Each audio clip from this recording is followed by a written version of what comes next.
Breaking news from the Washington Post, which reports the Justice Department plans to release a lightly redacted version of Special Counsel Robert Mueller's 400-page report Thursday, offering a granular look at the ways in which President Trump was suspected of having obstructed justice, people familiar with the matter said. Joining me now, one of the reporters who broke that story, Washington Post national investigative reporter Carol Leonnig. Carol, what can you tell us about the scope of redactions that we're expecting tomorrow?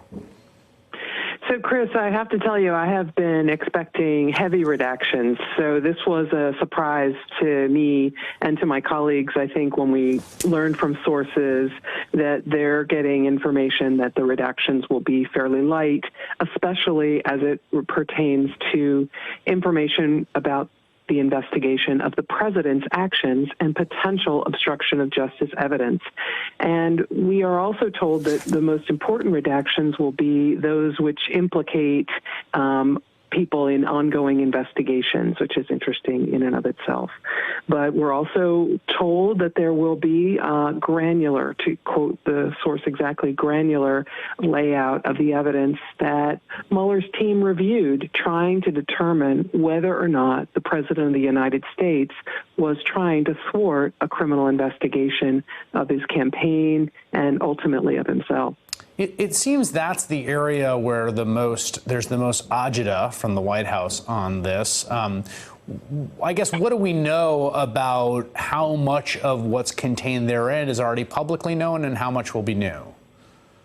That I wish I could answer for you. If I could, I would have posted that story. But what we do know will be laid out are things like the president's tweets. There is a view that some of his tweets had the appearance of trying to threaten the probe, threaten prosecutors, threaten the FBI. The idea that some of his tweets suggested a narrative that he believed to be the case.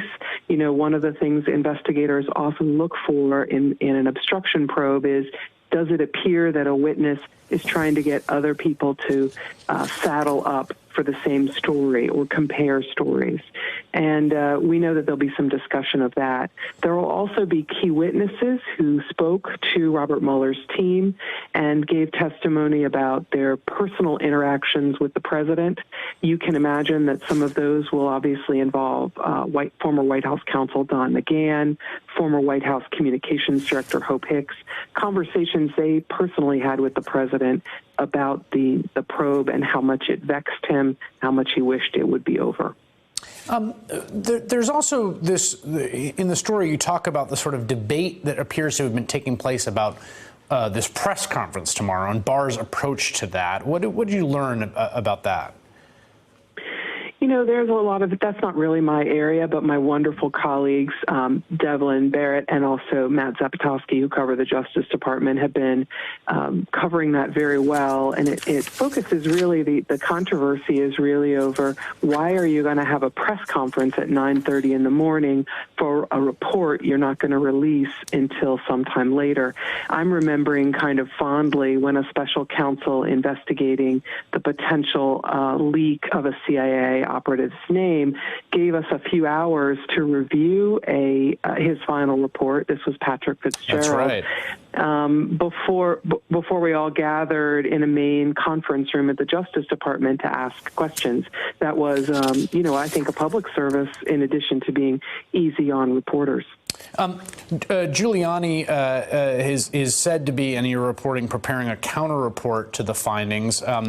There was some back and forth about whether they're going to go ahead with that, but presumably that would focus on these obstruction issues?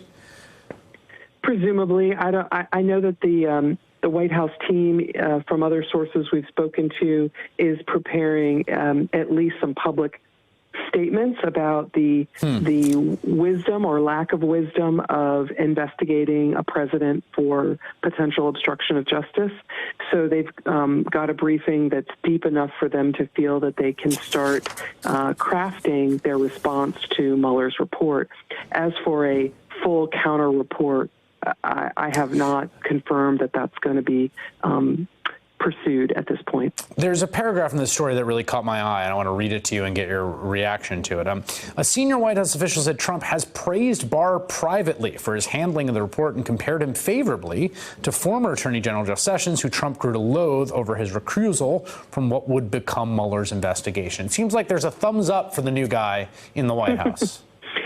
Well, you know, Chris, one thing that we've all learned in this roller coaster of the last 2 years is that the president likes people that he views as fighters for him, people he views as loyal to him. And that's certainly his impression of the Attorney General.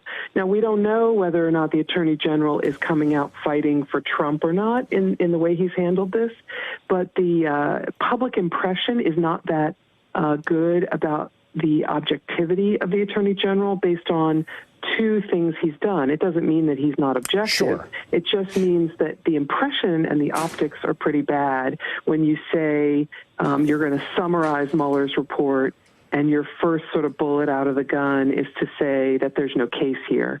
You may remember that we in the New York Times reported it first, and we followed them quickly after.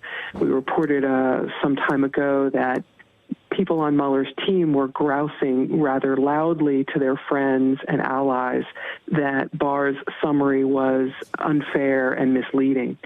So that was the first strike. The second strike, in terms of optics, again, we don't know about the objectivity of the Attorney General, only how it appears. Right. And the second strike is obviously this pre-press conference before you get to see the report. It's unclear to me why the Attorney General would need to explain it if we could read it. Yeah, let me just, a sort of technical reporter's question, since you brought this up with Fitzgerald. I've gone to a lot of press conferences that centered on a document of public import. I've never had this particular experience where the press conference happens with no one having access to it at any time, then it ends, and then people are going to get it afterwards. Have you? I've had so many different variations on the press conference and actual document that it's going to be hard for me to have a total recall. But I actually think that this probably has happened to me before. Yeah. Probably not in this high profile a case. All right, Carol Leonnig, who's got breaking news reporting at this hour. The Mueller report will be lightly redacted, which, as Carol said, was something of a surprise. A lot of people were expecting heavy redactions, given the fact there are 4 separate categories that the Attorney General has already said he'd be redacting. But there will be a revealing, detailed look at the obstruction of justice investigation. Carol Leonnig, thank you very much. Hey there, I'm Chris Hayes from MSNBC. Thanks for watching MSNBC on YouTube. If you want to keep up to date with the videos we're putting out, you can click subscribe just below me, or click over on this list to see lots of other great videos.